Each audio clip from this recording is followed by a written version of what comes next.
Bonjour à tous et à tous, je me présente, je m'appelle Maïki Suplon et je suis présentateur, journaliste et vice-président en charge de la communication sur AR1 et je vais répondre en compagnie d'Hugo Messager, journaliste lui aussi sur AR1, à 6 de vos questions sur les enjeux environnementaux et humains au Qatar, alors que nous savons que la Coupe du Monde a démarré il y a maintenant 6 jours.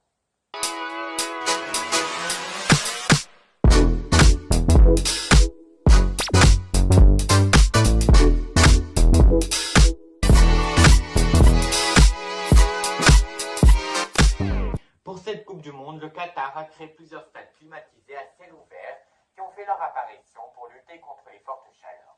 Car on le sait, dans ce pays, les températures peuvent atteindre jusqu'à 50 degrés en été, ce qui est bien entendu énorme. Et c'est aussi qui a provoqué la colère chez certaines personnes qui parlent d'aberration climatique en raison que les 8 stades qui accueillent ce mondial seront entièrement à ciel ouvert.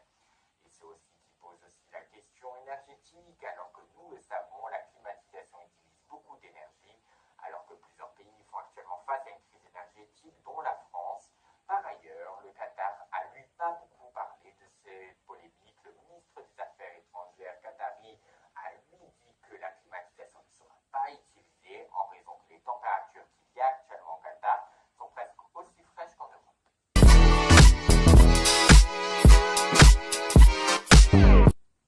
Nous parlons de certains morts au Qatar, car depuis le démarrage des chantiers des stades où se dérouleront les matchs du mondial, depuis 2010, au moins 6500 migrants ont perdu la vie, d'après le journal britannique The Guardian, ce qui est évidemment terrible et nombreux à la fois. Cette enquête a été parue en début 2021. En raison de leurs conditions de travail, qui on peut le dire ont été vraiment déplorables, avec des conditions météo horribles ou encore avec des journées de travail sans limite, ou voire même des chutes qui ont été malheureusement parfois fatales. Selon le Qatar qui démontre ces chiffres, seulement 37 personnes seraient décédées lors de ces travaux.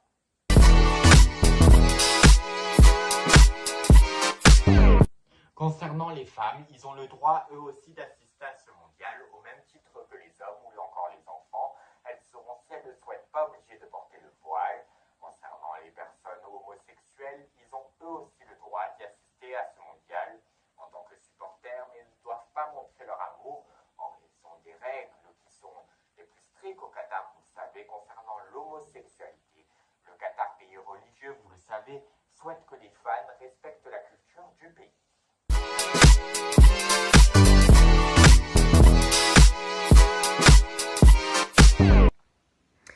Le Qatar a remporté l'organisation de la Coupe du Monde de 2022 fin 2010 avec 14 voix contre 8 pour les États-Unis. Et c'est la première fois qu'un pays arabe organise cette compétition sportive. Alors ça en a surpris plus d'un, surtout que l'Émirat avait le plus mauvais dossier technique de candidature avec des infrastructures qui étaient quasiment inexistantes et de gros inconvénients comme la chaleur de l'été qui peut atteindre les 50 degrés. C'est également de tous les pays qui se présentaient pour les tournois de 2018 et de 2022 le seul désigné par la FIFA comme à haut risque.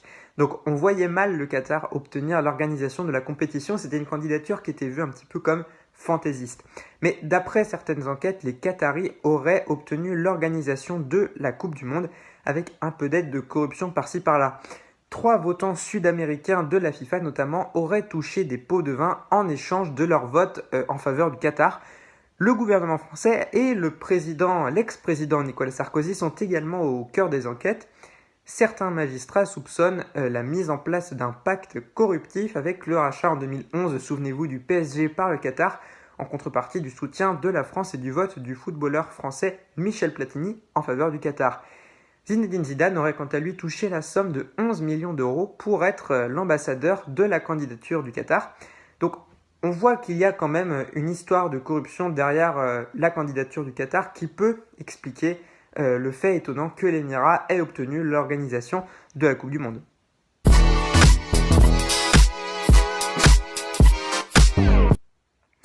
Tout simplement parce que cette Coupe du Monde se déroule dans un pays qui n'est franchement pas un modèle en matière de droits de l'homme, de droits du travail, avec notamment la persécution des personnes LGBT. On l'a vu également pendant la préparation du mondial avec des travailleurs étrangers qui devaient travailler en pleine chaleur sur les chantiers pour une somme dérisoire, $300 par mois, au péril de leur vie. Au total, 1 million de travailleurs étrangers ont été mis à contribution depuis 2010 pour préparer la Coupe du Monde, venant d'Inde, du Népal, du Bangladesh essentiellement. qui venaient pour l'argent, car ce salaire de misère est quand même supérieur à ce que ces travailleurs auraient pu gagner dans leur pays d'origine. Alors, d'après une enquête du Guardian, 6500 travailleurs immigrés au Qatar seraient morts entre 2011 et 2020, un chiffre qui est à relativiser car il ne prend en compte que les données recueillies par les ambassades d'Inde, du Bangladesh, du Népal, du Sri Lanka, du Pakistan au Qatar, sans celles des autres pays comme les Philippines ou le Kenya, d'où de nombreux travailleurs étaient originaires également. Les données de 2021 ne sont également pas incluses dans cette enquête.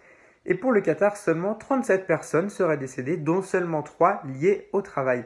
L'aspect écologique est également non négligeable, avec des stades qui sont construits uniquement pour l'occasion, alors que d'autres pays avaient déjà les infrastructures nécessaires. Le climat ne joue également pas en faveur de l'Émirat. La Coupe du Monde a déjà été décalée en hiver pour qu'il fasse un peu moins chaud, mais il fera quand même 30 degrés au lieu de 50 degrés en été. Donc, 7 des 8 stades qataris à ciel ouvert seront climatisés pendant 2 mois, une aberration écologique bien que le pays se vante d'organiser une compétition neutre en carbone. Rajoutez à cela les 150 navettes en avion par jour dans les pays voisins pour loger les supporters qui ne peuvent pas tous rester dans le petit pays et vous comprenez vite pourquoi de nombreuses personnes vont boycotter le mondial de foot cette année.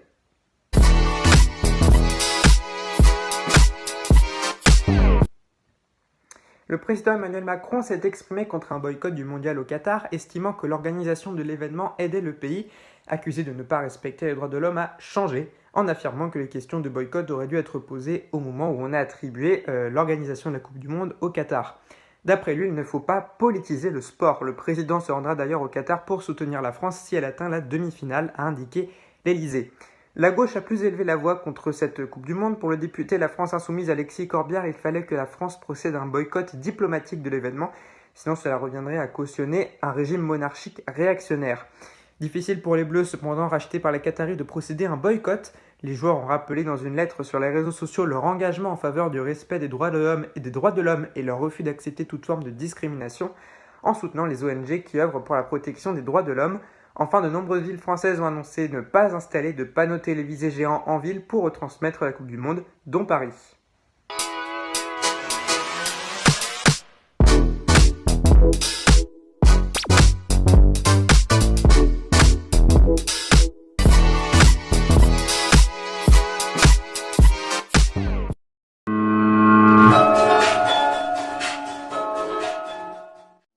Dimanche prochain à 10h sur AR1, retrouvez le journal présenté par Mikey Suplon. Avec nos journalistes, nous ferons un tour complet de l'actualité des derniers jours dans nos reportages, nos rubriques